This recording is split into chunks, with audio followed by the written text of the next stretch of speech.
So this we are currently at a major rejection zone, our Euro JPY. But first thing first, before we go ahead and predict what markets will be doing, right?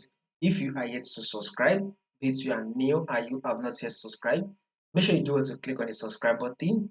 Make sure you like, share, make your comments, and also follow the Telegram channel so that once we drop an update instantly, you will get the update and you will not miss out on any single update.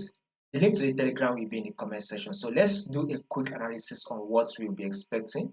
Now, this is our daily time frame on EURJPY. You can clearly see that EURJPY is in an uptrend move. This is our trend, right?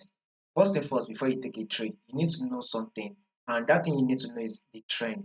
What is the trend? And as you can see on our EURJPY, we are in an uptrend move as market is giving us a series of higher higher and higher low. Now, when you zoom it in further right, you will see that market is actually rejecting from the zone, which is our support level. Now, when you go to your 4-hour time frame, you will see that markets within this level here, which is our current trend, market is ranging. Remember, full trend, we are in an uptrend move, we are trending to the upside.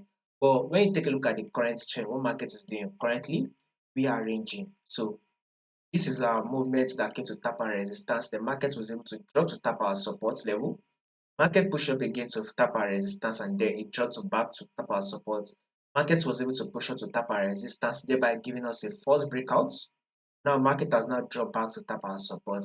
So our next movement on EURJPY will be a bullish move that should come to tap our resistance level. So currently EURJPY is trading at 183.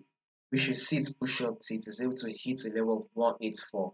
So a bullish move for the day is what we will be expecting on EURJPY.